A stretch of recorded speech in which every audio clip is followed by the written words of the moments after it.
মামলা বাণিজ্য থেকে রেহাই পেতে চায় অন্তর্বর্তী সরকার। সেই কারণে বলা হচ্ছে যাদের সম্পৃক্ততা নেই মামলা থেকে নাম বাদ দেওয়ার নির্দেশ। প্রেস উইংয়ের সংবাদ সম্মেলন।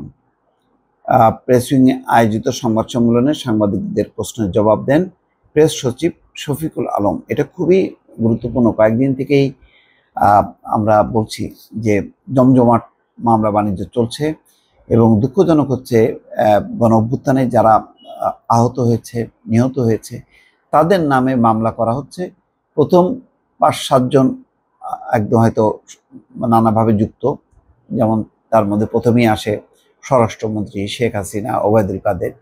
কিন্তু এরপরে যাদের নামগুলো দেওয়া হচ্ছে এগুলি স্রেফ চাঁদাবাজির জন্য। কেউ হয়তো রাজনীতির সাথে যুক্ত নেই, অথবা আওয়ামী লীগ করলেও তারা সাধারণ, কিন্তু টার্গেট করে করে বিভিন্ন ব্যবসায়ী যাদের কাছে টাকা পয়সা আছে এরকম লোক চিন্তা করে তাদেরকে নাম যুক্ত করা হচ্ছে, যাতে পরবর্তীতে তাদের নাম বাদ যাবে এই চিন্তা করে তাদের কাছ থেকে টাকা নেওয়া হয়। এবং এটা চলছে। বেশ কিছু কিছু ফোন আলাপ ভাইরাল হয়েছে, সেগুলো ধরাও পড়েছে, মিডিয়াতে প্রকাশও হয়েছে এবং সবাই জানে যে কি পরিমাণ মামলা বাণিজ্য চলছে।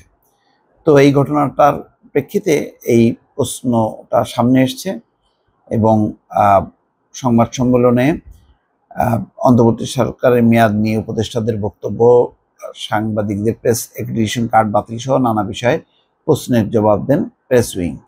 এখানে বলা হচ্ছে যে ছাত্র জনতার অভ্যুত্থানে হতাহতের ঘটনায় করা মামলায় যাদের সম্পৃক্ততা নেই দ্রুত তদন্ত করে তাদের নাম বাদ দেওয়ার জন্য পুলিশকে নির্দেশ দেওয়া হয়েছে। ছাত্র জনতার অভ্যুত্থানে হতাহতের ঘটনায় দেশ জুড়ে মামলা হচ্ছে। অভিযোগ উঠেছে কোনো কোনো ক্ষেত্রে পূর্ব শত্রুতা বা রাজনৈতিক প্রতিপক্ষকে শায়েস্তা করা এবং চাঁদাবাজি ও হয়রানি করতেও অনেককে এইসব মামলার আসামি করা হয়েছে। অনেক ক্ষেত্রে মামলায় ইচ্ছামতো আসামি করা নিয়ে সমালোচনাও হয়েছে। প্রেস উইং আয়োজিত সংবাদ সম্মেলনে একজন সাংবাদিক কয়েকদিন আগে রাজধানীর একটি থানায় এরকম একটি মামলার বিষয়ে প্রশ্ন করলে প্রেস সচিব শফিকুল আলম জবাব দেন, ভুক্তভোগী ব্যক্তি যদি মামলা করেন তাহলে তাকে মানা করা যায় না।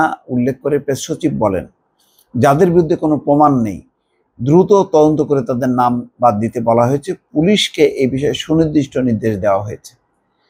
এ সময় ঢালাও মামলার বিরুদ্ধে সরকারের অবস্থানের কথা বলতে গিয়ে উপপ্রেস সচিব অপূর্ব জাহাঙ্গীর বলেন, মামলা দেওয়া একজনের অধিকার, তিনি মামলা দিতেই পারেন, কিন্তু যার বিরুদ্ধে কোনো প্রমাণ নেই সেক্ষেত্রে বারবার বলা হচ্ছে তাদের যেন মামলা থেকে বাদ দেওয়া হয়। সরকারের এই অবস্থান আছে। আইন উপদেষ্টা আসিফ নজরুলও গত 12 তারিখে একই কথা বলেছেন। দেশের ঢালাও মামলার প্রবণতা দেখা দিয়েছে, যা বিব্রতকর বলে তিনি উল্লেখ করেছেন। বলেছেন, আইনগতভাবে বিষয়টি কিভাবে সামাল দেওয়া যায় সেই বিষয়ে বিচার বিভাগ সংস্কার কমিশনের কাছে পরামর্শ চাওয়া হয়েছে। আসলে এগুলি মামলাগুলি একটা কমিশনের কাছে আসা দরকার ছিল।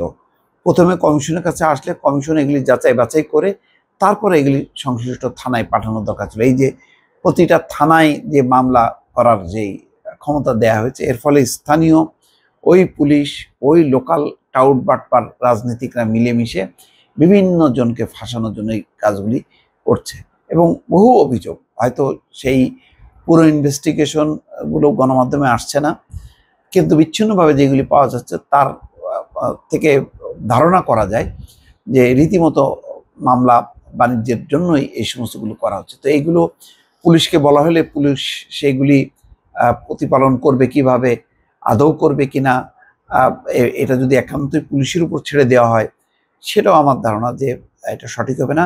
বরং সকল অভিযোগগুলো আগে কমিশনে আসা, একটা নির্দিষ্ট কমিশন, সেই কমিশন আগে যাচাই বাছাই করে তারপরে পর্যায়ক্রমে মামলাগুলো থানায়, এরকম যদি একটা ব্যবস্থা করা যায় তাহলে হয়তো রেহাই মিলবে, নতুবা বহু মানুষ এটার ভুক্তভোগী হবে এবং অলরেডি হয়েছে।